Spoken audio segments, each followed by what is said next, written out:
Narito na ang mga malalaking balitang Central Luzon ngayong araw. Sitwasyon sa Bulkang Pinatubo itinaas sa Alert Level 1. Nawawalang dalagita na tagpuang patay sa Mexico, Pampanga. Higit 50% ng mga senior citizens sa Bacolor ayaw magpabakuna kontra COVID-19. At grupo ng mga katutubong ay hiniling ng agarang pagbibigay ng kanilang 20% share mula sa CDC. Maya Pabengi, Pampanga, magandang gabi Central Luzon. Ako si Nicolette Henson Tizon. Narito na ang mga naunguna at tinutukang balita ng CLTV News. Nakataas ngayon ng Alert Level 1 sa Bulkang Pinatubo matapos makapagtala ng bahagyang pagligalig ang Philippine Institute of Seismology and Volcanology o PHIVOLCS. Dahil dito, pansamantala munang ipinagbabawal ang pag-akyat sa crater at pinag-iingat ang mga individual na naninirahan sa paligid ng bulkan. Pinaalahanan din ng PHIVOLCS ang mga lokal na pamahalaan na maghanda sa posibleng pagyanig o pagsabog ng bulkan at pagtibayin ang kanilang disaster preparedness plans. Sa kaugnay na balita, wala munang pahihintulutang mga turista na babaybayin ang bisinidad ng Capas Tarlac patungong Mount Pinatubo. Ito ang abiso ng lokal na pamahalaan ng Capas kasunod ang abiso ng PHIVOLCS na may nakitang bagong volcanic activity sa Mount Pinatubo. Narito ang ulat. Itinaas na sa Alert Level 1 ng Philippine Institute of Volcanology and Seismology o PHIVOLCS nitong alas 7 ng umaga ng March 4 ang sitwasyon sa Bulkang Pinatubo mula sa dating kategorya nito na Alert Level 0 o nasa estado ng pananahimik higit sa 2 dekada na ang nakalilipas. Ayon kay PHIVOLCS Director Renato Solidum, ito na ang ikalawang pagkakataon kung saan nakakuha sila ng sapat na datos para iakyat sa unang alerto ang volcanic activity ng Bulkang Pinatubo mula 1991 at 1992. Higit na aktibidad ng Pinatubo. 1992 level 0, since 1992 episode, maintain na po natin yung alert level 0 hanggang sa kasalukuyan, hanggang kahapon. Ngayong araw po natin itinaas yung alert level. Bukod sa lumalaking bilang ng maliit na pagyanig na namonitor ng PHIVOLCS ay wala naman umanong nakikitang banta ng imminent eruption ng bulkan. Ngunit dahil sa banta ng iba't ibang gas sa crater lake nito ay pinapayuhan niya ang mga lokal na pamahalaan na itigil muna pansamantala ang pagpasok ng mga turista sa Mount Pinatubo. Pero yung pinaka-direct na ating recommendation pagdating sa alert level 1 dyan sa Pinatubo, ay sana kung hindi naman kailangan ay huwag pumunta sa crater ng Pinatubo. Hanggang maaari. Although, siyempre, kung papasok man sa loob ng crater, eh dapat may protection. Tulad ng mask at iba pa. Kasi hindi natin masasabi na ganun na lang ang ganun na lang na normal ang condition ng lake. Samantala, tugon naman sa panawagan ng PHIVOLCS na ipatigil pansamantala ng lokal na pamahalang bayan ng Capas Tarlac ang trekking adventure ng mga turista na nagsisilbing tourist spot na malapit sa Bulkang Pinatubo. Suspended po lahat ng trekking, suspended po lahat ng pagpunta sa Mount Pinatubo unless the PHIVOLCS will lift the advisory. Ayon kay Capas Mayor Reynaldo Katakutan, bagamat ito'y malaking kawalan sa industriya ng kanilang turismo, ay tatalima sila sa rekomendasyon ng PHIVOLCS para sa pag-iingat o disaster preparedness ng bayan. Regularly, nag-a-average kami ng 200 na turista every day. So, yung perang pumapasok sa bayan po ng Capas, yung mga trabahador, driver ng 4x4, mga katutubong itinrain natin as tourist guide, yung mga babae na mayroong shower at mayroong yan po ay mawawalan ng trabaho. Aminado ang alkalde na sa industriya ng turismo nakasalalay ang iba't ibang industriya sa kanilang bayan. Kaya ang epekto umano nito ay malaking bagay, lalo na sa kanilang pagpapalakas ng lokal na ekonomiya dahil sa dinulot ng krisis sa pandemya. Paulo G. Santos, CLTV News. Sa pagbabalik ng CLTV News, Grupo ng mga katutubong AITA hiniling ang agarang pagbibigay ng kanilang 20% share mula sa CDC. At higit 50% ng mga senior citizens sa Bacolor ayaw magpabakuna kontra COVID-19. Manatiling nakatutok para sa iba pang mga nauunang balita.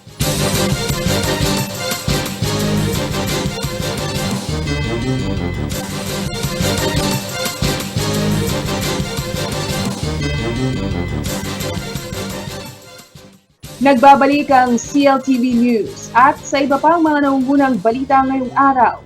Sumulat na ang Bamban Aita Tribal Association sa Clark Development Corporation para sa agarang release ng kanilang ancestral domain share na aabot sa 11 million pesos. Ayon sa CDC, buo o intact pa ang pera ng mga katutubo.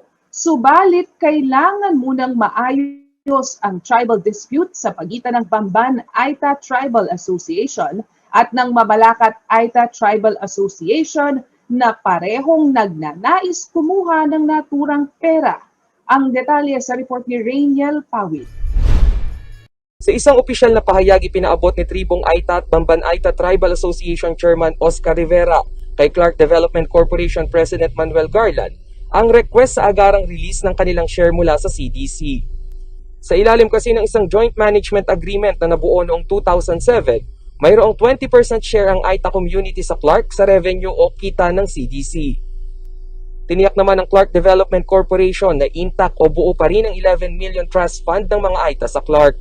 Subalit may re-release lamang ang pera kung maaayos ang gusot sa pagitan ng dalawang grupo ng Aita, ang Bamban Aita Tribal Association o BATA at Mabalacat Aita Tribal Association o MATA. Problema natin ngayon, yung representative ng Aita Group. Hindi pa sila magkaayos kung sino ba talaga ang kanilang representative, I would say, not necessarily head. Kailangan kasi na magkasundo muna ang dalawang grupo kung kanino ipapangalan ang ancestral domain share mula sa Clark Development Corporation. Kasama pa sa pinoproblema ng CDC ay ang magkaibang disposisyon ng mga Aita organization sa pagbuo ng implementing rules and regulations sa itatakdang Aita Development Fund, pagbuo ng Aita Development Committee, at kung kaninong tribo ipapangalan ang official bank account kung saan ide-deposit ang pera. Bukas naman ang CDC para sa isang dialogo sa pagitan ng mga Aita Group para masolusyonan na ang kanilang problema at legal na mai-release ang kanilang ancestral domain share. Rainiel Pawid, CLTV News. Nagsimula na ang COVID-19 vaccination survey sa bayan ng Bacolor, Pampanga. Sa inisyal na datos na nakalap ng local IATF, higit kalahating porsyento ng 5,000 senior citizens population tumangging magpabakuna kontra COVID-19. Si Rainiel Pawid ang may ulat. Umarangkada na ang COVID-19 vaccination survey sa bayan ng Bacolor, Pampanga. Huling linggo pa ng Enero sumailalim sa orientation ang 21 barangay secretaries at mga health personnel ng Bacolor para sa gagawing survey at master listing.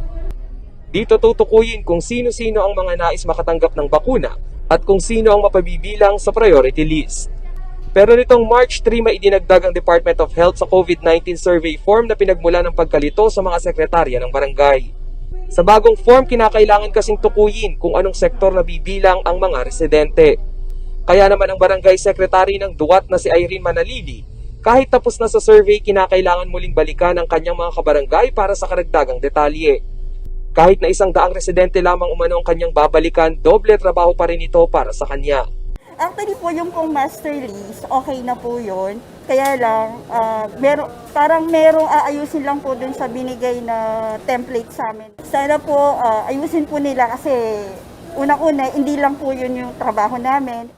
Agad namang naayos ang gusot dahil inatasan ng LGU ang mga health chief ng bawat barangay para sa mabilis na profiling ng bawat vaccinee. All secretaries pinatawag po natin at saka yung mga chairman ng health sa bawat barangay. Kasi yung mga barangay captain nakausap na po natin.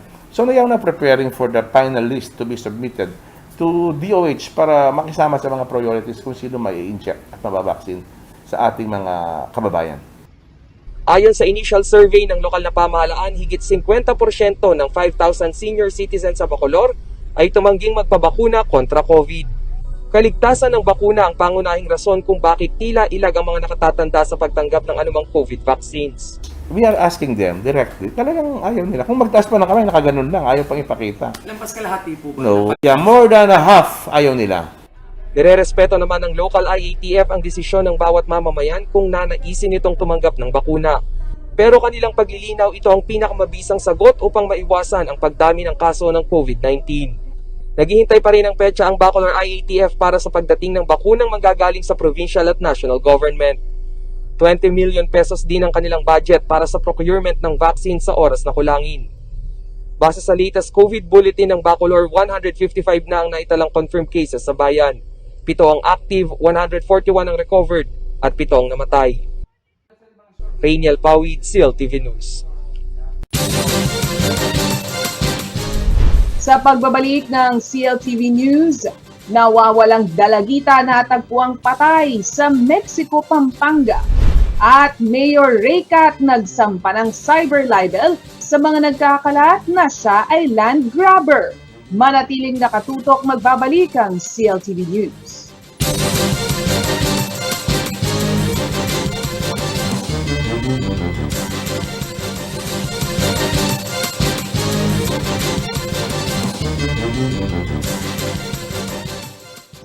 Nagbabalik ang CLTV News at sa iba pang mga naungunang balita ngayong araw, natagpuang patay ang isang dalagitang 2 araw nang nawawala sa barangay Pandakaki, Mexico, Pampanga. Hubot-hubad ang biktima ng makita kaya hinala ng kanyang pamilya, ginahasa muna ito bago paslangin. Narito ang report. Brutal na pinatay ang 16 anyos na si Sandra Alicia Kulkul nang matagpuan sa bakanting bahay sa area ng Royal Meadows, Barangay Tangle, nakatabing barangay ng Pandakaki, Mexico, Pampanga, nitong Miyerkules, March 3. Ayon sa ina ng biktima na si Nerissa Borton, nitong umaga ng Lunes, March 1, nang kumpirmahin ng live-in partner ng dalagita na si Homer na nawawala ang anak. Hindi po, doon po sa ano po nila, sa tinitiran po nilang barracks po. Umalis po kami ng tita niya po, pumunta Pandakake. Sinundo po namin yung pinsan niya, nagpasundo. Pumunta po kami. Tapos pagbalik namin, sabi niya, "Ma, anak ano kita sideway." Tapos sabi nung tita niya, "Ate Risa, yung anak mong maganda, anak ano." Tapos mamaya-maya, meron pumunta dito nga, sinasabi nila na si Sandra ganon, hindi pa bumabalik po, anak ano. Sa murang edad ni Sandra, agad itong nasabak sa trabaho at di umano'y nagawa ng makisama sa iisang bubong sa kasintahan. Ayon sa live-in partner nito na si Homer, bago mawala ang dalagita, ay nagawa pa siyang dalawin nito sa construction sites kung saan ito nagtatrabaho. Sa paglalambing noon umano ni Sandra sa kanya, ay wala naman umanong nasasabing problema. Kaya po siyang kinukwento sa akin. Binigyan niya lang po ako ng tubig. Tapos sabi niya, "Asawa ko, mahal na mahal kita." Yan po pala, nagpaparamdam na po pala siya na mawawala na. Ayon kay Homer, sa paghahanap nila kay Sandra ay may isang kaibigan umano na nagtimbre na nakita ang dalaga na kasama ang dating kasintahan sakay ng kolong-kolong na motorsiklo. Dito umano nagkaroon ng hudyat ang pamilya ng dalaga at si Homer na hanapin ang ginagamit na motorsiklo ni Sandra. Ang suspect po kasi nila, sabi dito, yung dati niya po ang asawa. Bago ko po nakita yung asawa ko, may nag-report po sa amin na katrabaho ko, na nagagala din po, na si Ariel Pamintuan, ang nagturo po sa amin na nakita po yung motor at tinuro po sa amin na sabi sa amin baka nandito lang. Nung naggalap po kami, tinutulak po kami papunta doon. Nung nakita po namin, nagulat po kami, siya po yung babae na hinahanap po namin. Sinigundahan din ni Aling Nerissa ang umano'y salaysay ng nakasaksi na ang dating kalib-in partner ng dalagita ang huling nakita na kasama nito na di umano'y nahagip pa ng CCTV camera. Yun po yung nakita po sa CCTV po. Siya talaga nakita sa CCTV. Opo. Maliwanag siya yun. Opo. Sa autopsy report umano ng crime laboratory kay Sandra, ayon kay Aling Nerissa, Bukod sa sugat sa leeg ay mayroon din umanong ilang malalaking sugat sa katawan at sa masaselang bahagi ng katawan nito. Kasi nanusag, ginilitan po ng leeg, tsaka yung dito po niya, tsaka yung mga ano po, mayroon pong tama eh. Sa panayam ng news team sa Mexico PNP, love triangle ang nakikita umanong anggulo sa karumal-dumal na krimen. Ito yung isang ano natin is yung love triangle, no? Isang motive nating tinitingnan dito. Bukod sa isang person of interest na hindi pinangalanan ng pulis at ang kopya ng CCTV camera na kung saan kinikilala ang nakitang kasama ng biktima bago ito matagpo ang nasawi, ay patuloy umanong nangangalap ng ebidensya ang PNP sa pagkaresolba ng krimen. As of now, dire-diretso pa yung ating investigation where in fact yung ating intelligence operatives and investigator is still nandun sa field para mag-conduct ng investigation at mangala pa ng kaukulang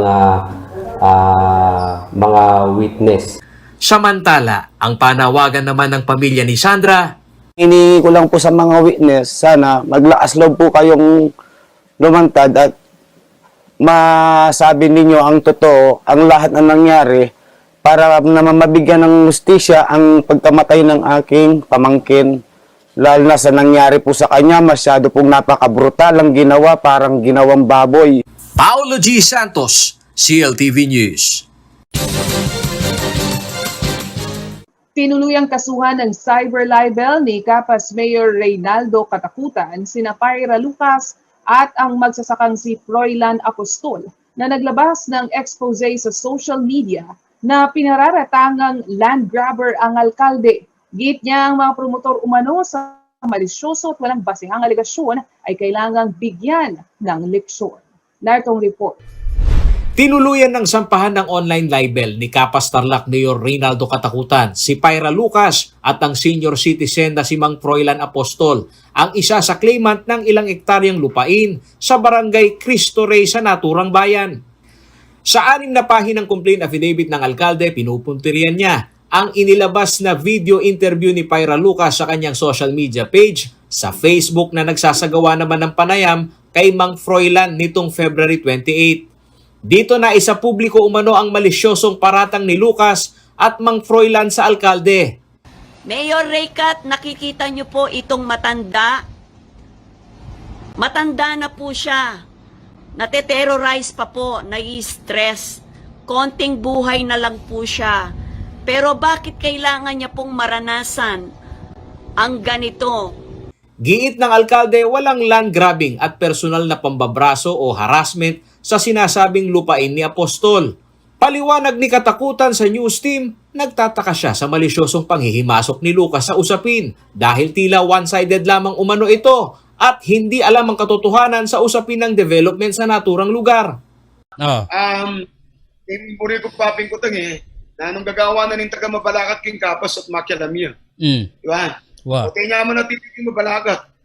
Kabang aprobana na, yung tinagalyang mayor king Mabalacat yan, mapila na yata rin, boto kayo.